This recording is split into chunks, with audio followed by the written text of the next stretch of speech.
Hi, it's KCCK's Culture Crawl. I'm Dennis Green, and my guests today are with the Cedar Rapids Children's Theater, a.k.a. Playtime Poppy, and the upcoming production at Washington High School. Not Washington High School students. If you're watching the video, you have probably figured that part out. But Sheryl Payton is with us. Sheryl, welcome. Nice to see you. Thank you. And you're the president of the board, correct? Correct. Yeah. And Zhen E Rammelsberg. And Jenny, you are kind of new in your position as director, yeah? Yes. I'm not new with Playtime Poppy, but I'm new in this position. Yeah. I am now the managing director of Playtime Poppy. Okay. Well, before we talk about Swiss Family Robinson in particular, Playtime Poppy, I happen to know, is going to be celebrating its 75th anniversary next year, in a year or two. Yeah. Sheryl, I'm guessing you in particular have a long history with this because your dad, Bob Guider, was the Jefferson director for years and years and years, and he probably directed like 50 of these shows. He directed several. He started at Jefferson when I was 6 months old. I had a crib in the light booth. So, yeah, I grew up with Playtime Poppy. I went to all the shows. Probably was a little bit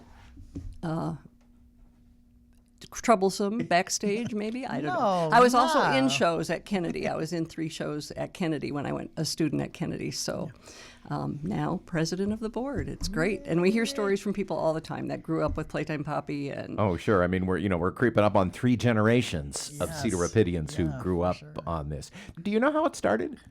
It started with the Junior League in 1951, something like that. That sounds right. And they were doing shows, children's theater shows. They would put them on themselves. They'd take them around to the schools, and then eventually it worked into the 3 high schools, the public high schools, doing the shows. Originally, they did them at Coe College at Sinclair Auditorium, and now they do them at their own theater space, and it's the students. And then we've added classroom production, or not productions, but programming, where we go into the schools and do things for the kindergartners and the 3rd graders and the 5th graders. And there's a summer camp. And we have our summer camp coming up in June. Yep, for sure. And the biggest transition from the early days is in the early years, it was adults putting on the shows. Correct. But now you kind of turn it over to the students in the high schools, and they do it all, right, Jenny? Yes, they do. And they do amazing productions. And so I did not grow up in Cedar Rapids, so I did not get to participate in Playtime Poppy, although I did know about Playtime Poppy. But I can remember the first time my youth leader and then also my mom, who was a teacher at school at Benton Community, took me to a show as a little kid, and I was like, oh my goodness, this is something that I can do when I get older. And so every time I see a Playtime Poppy production, I think about that we have the matinee for the kids to come, and I think, wow, this is maybe their first time ever seeing a show, and this is the caliber of show that they get to see, and it is impressive what they put on. So it's been fantastic that I get to now be part of this. And of course, we so punch above our weight where theater is concerned in this community. Yes, we do. In that audience are the future actors and directors for Theater Cedar Rapids and Riverside Theater, and more than a couple of them will probably go on to Broadway if past performance is any indication. Yes, for sure. That has happened. Yeah, that has happened. More than once. More than once. So the show coming up, you do one at each of the high schools in Cedar Rapids. So it's Washington's turn this spring, yes? Yes, it is. And the show is Swiss Family Robinson. Yes. Interesting. Yeah. That's one that when I saw it kind of came out of the vault, because I am of an age where I remember the Disney movie and the story and everything. There was a huge big treehouse at Disneyland and Disney World back in the day. But today's audience, this is probably brand new for them. Yeah, it is. And, Washington has kind of been doing this where they kind of take like old classics, I guess, because they did Hardy Boys, and I think they did Harriet the Spy, correct? Yep. Yeah. So they've taken like I grew up, knowing these titles, and the kids have really been responsive to them, because you wonder like, oh gosh, are they going to have anything in common with like Swiss Family Robinson, right? But it is a family story, a family that gets shipwrecked, and then they have to kind of figure out how they're going to get around on this island together, and so is it really a deserted island? Is it really deserted? Oh. Yes. That's the mystery, right? So when we get to do Operation Backstage in a few days.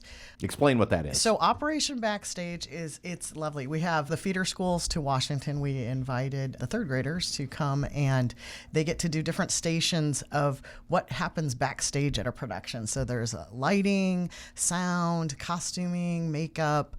They get to pull the ropes backstage. They get to see what the props look like. They get to maybe sometimes paint a little bit on the set.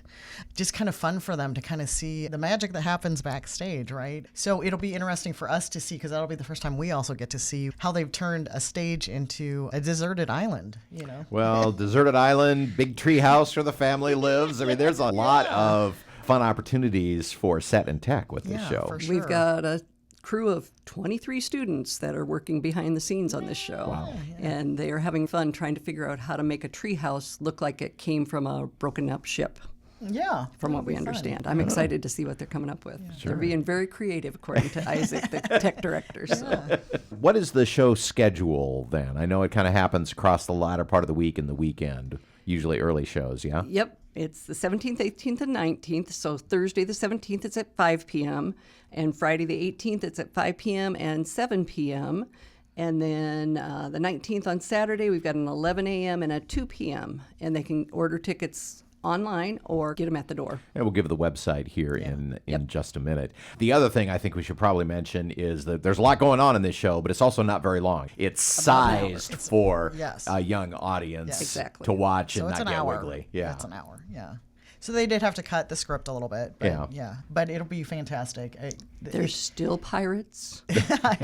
There's some jungle animals Maybe that some cause a little monkeys. trouble. Well, there's got to be pirates. I mean, how could you not have pirates?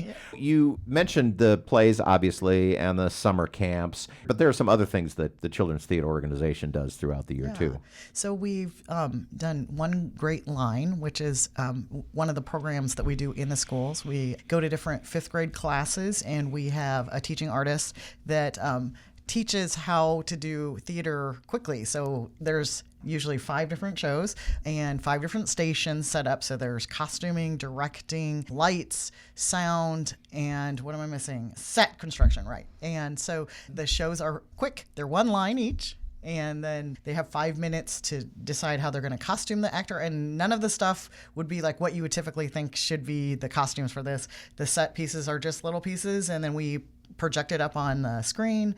The sound, sometimes they have to use their voice. They can use the sound things that we have, but it's more fun if they get creative. And directing, the actor has to do what they have told him to do. And there's been some very interesting choices. Interesting things. The creativity that they come up with is amazing. And then they just do the one line, and it's just fun. And so it's kind of fun to see, like the first round, they're kind of like, what are we doing? But then all of a sudden when they figure out what it is, they're so excited to get to do the next group, and then they've already kind of planned it out in their head, and it's just fun to watch them collaboratively work together. And because some of them have never experienced theater, and this is maybe their first time, and so it's really been kind of fun to do that. And then the other one is Book Adventures, and that is for kindergarten or first grade. And we have a teaching artist that goes in, and she works with the students to kind of interactively, she doesn't just read the book to them.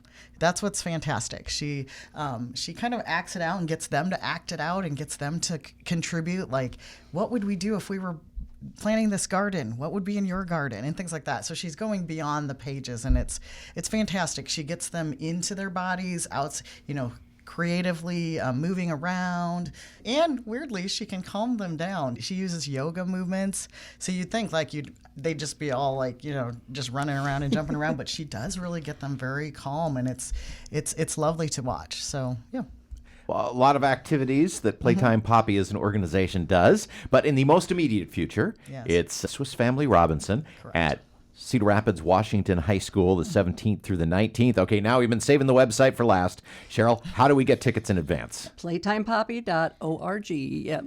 And that's where you can also go to find out about these other programs, maybe get your kids signed up for summer camp. It's not too early to think about that. I do have one thing. Seniors out there, this Friday, we have a $1,000 scholarship we're going to award to a senior here in Cedar Rapids. So get your your applications in by Okay, this Friday. so the deadline is this Friday Yeah, for correct. graduating seniors Yes. who would be eligible Right. for Correct. the scholarship. Oh, good point. And they can find more information on that at your website too. Exactly. Okay, again, it's playtimepoppy.org. Is this the last school show for the year, or is there one more? This is the last This one. is the last one. And then Summer Theater Adventure is our next thing. So your last chance to see a Playtime Poppy show at school this weekend with Cedar Rapids, Washington.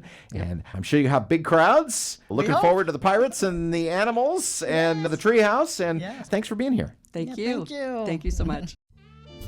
You can hear the Culture Crawl live on the radio most weekdays at 10:30, on demand at kcck.org/culture, or subscribe using your favorite podcast player. Watch our videos on the KCCK Facebook and YouTube channels. Our producer is Lydia Kilgore. The Culture Crawl theme is composed by Vivian Shanley. I'm Dennis Green, and I'll talk to you later.